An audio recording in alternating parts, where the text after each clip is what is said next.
car video here as I make my way back into Connecticut.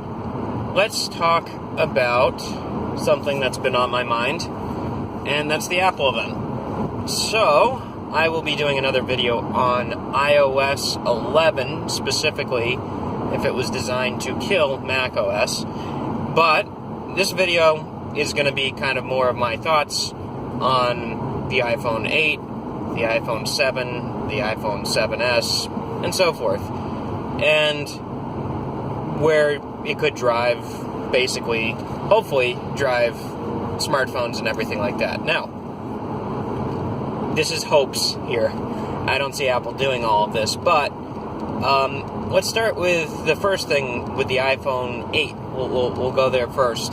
Supposedly, there's going to be an iPhone 8. It may be called iPhone X. It may be called iPhone Edition. But we've all seen the leaks and pictures of what it actually looks like. And basically, we can see that it's trying to be bezel-less, which I think is the 20th year of bezel-less screens in 2017, not to quote MKBHD, but I think he's right. A lot of things are becoming bezel-less, at least the main players are trying to do things bezel-less. So it wouldn't surprise me if it reached the low end, which it kind of has already, and the OnePlus will probably end up getting bezel-less. But anyways, I digress a little bit here.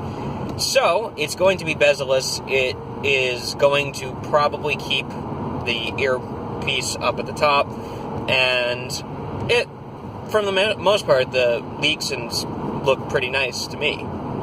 And hopefully with the iPhone 8, you're going to see a better camera, which you probably will, a faster processor, and blah, blah, blah. So that's the major change in the design, is the fact that they removed these bezels. There's also rumors that they're getting rid of Touch ID, and that's going to be replaced with just a facial scan. And I don't know if that's going to be so practical. I'd have to see it in motion to really judge it, but if you're trying to make a payment with your phone, which I think nowadays that's gone, with the exception of your watch or other phones that Android produces, you're going to have to be able to authenticate your payment somehow. So you're going to, before you pay for the device, put it up against your face and then put it down there. That would be interesting to see the implementation on Apple Pay, if that's even an option anymore, and you have to use an Apple Watch to use it. Other things basically make sense because you're using the phone, so you can actually scan every part of your face. It's a 3D modeling. But, maybe it would be nice to see how it's implemented in other ways. There's got to be a virtual home button at this point because they removed that area of the bezel screen. So, what can they do with this 3D face scanning and the scanning in general? It'd be really interesting to see what they do for augmented reality and scanning. Now, think about this. Not many people have a 3D printer, but when the day comes where a lot of people can get a 3D printer, they're somewhat affordable. Affordable for like a low end can cost you $500, and it might be okay to print something basic. But anyways, it could be a 3D scanner. This thing that scans your face could actually be used and implemented in 3D scanning technology, which would be really, really cool. And it would make sense because of the way Apple does think about augmented reality, and that's a step in their future. And having said that, wouldn't surprise me if the 3D scanning made it to the back of the phone. And the reason why is maybe if you do the payment, maybe if you're using it with you basically put the phone there, you mark the payment, you take it out, you can take a picture of yourself, maybe, just maybe, it'll work in the back. And that can be used in other implementations. It's a possibility that this 3D scanning feature is not just an operating system delay, where you basically can get into your phone by scanning your face. It could be a big deal. And if it works and it can actually just do things like scan things, I mean, think about it. If they had a cool application that could really utilize 3D files, you could scan 3D objects and implement them in other areas. You could implement them in an app. You could implement them in a game. And there may be a reason to do so. I could see this being a big benefit for the iPad, obviously with the size of it. Maybe that'll eventually make its way into the iPad too. And it should. So this 3D scanning is actually kind of exciting. And I don't think people necessarily realize yet the capabilities of this for a mobile device. And if this scanning works, why not utilize it other than security? Why not actually have the scan functionality be able to scan the device? It matches it anyways. So it's going to be interesting to see if they actually, when they announce this and they announce this scanning technology, do they implement it to all of the iPhones, which they may or may not do, in the iPhone 7S, and, excuse me, I shouldn't have said the iPhone 7 in the beginning. I meant the iPhone 7S and the iPhone 7S Plus. I said the 7, my bad, and I'll put that correction in there. I just realized I said that. Anyways, the 7S and the 7S Plus, will be interesting to see what they implement for that. And they may actually do it.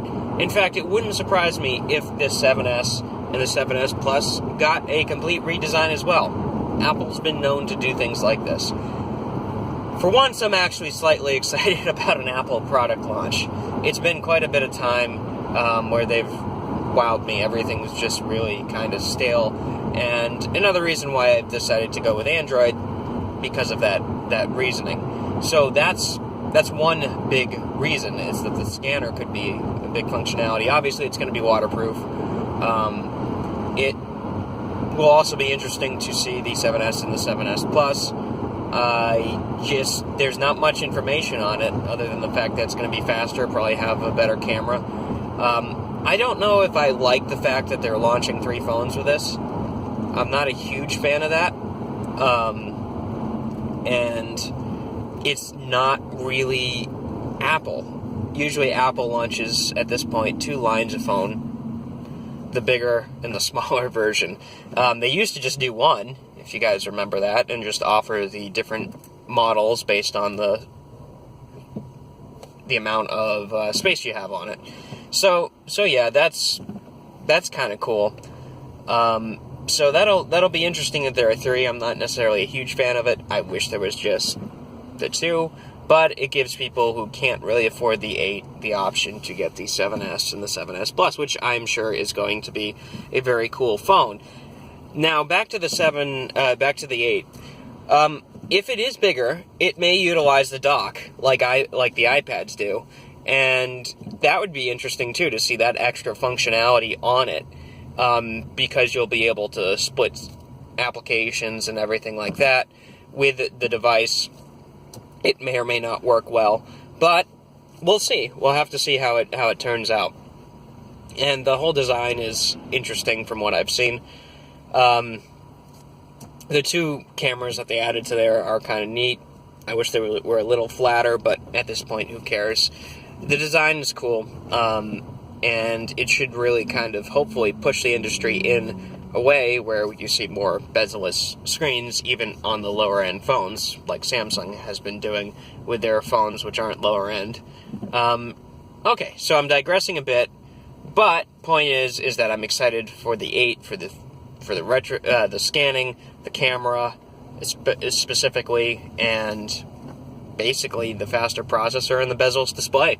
I mean, that's really what's driving this thing, and that's it. I mean, and the 7S and the 7S Plus, who knows what the heck that's going to do.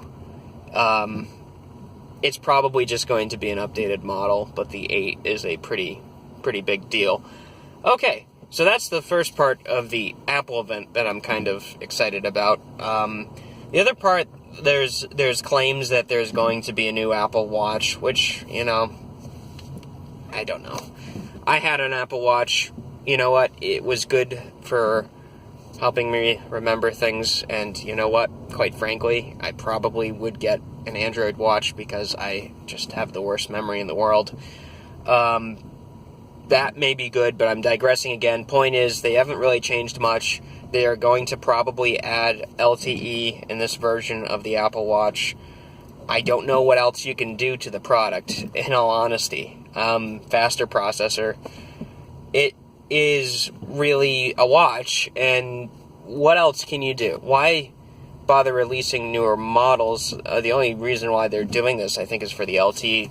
Remember when the 1 came out, it took a long time before the 2 came in place. In fact, when the 2 came out, they even just bumped up the processor on the 2 and made it on the 1, and made the 2 just waterproof. So they've added the waterproof functionality in it. So I don't know what's next for it. And I'm sure Apple's probably asking the same question. A new interface design would be nice, a new UI. I think they're going to end up doing that.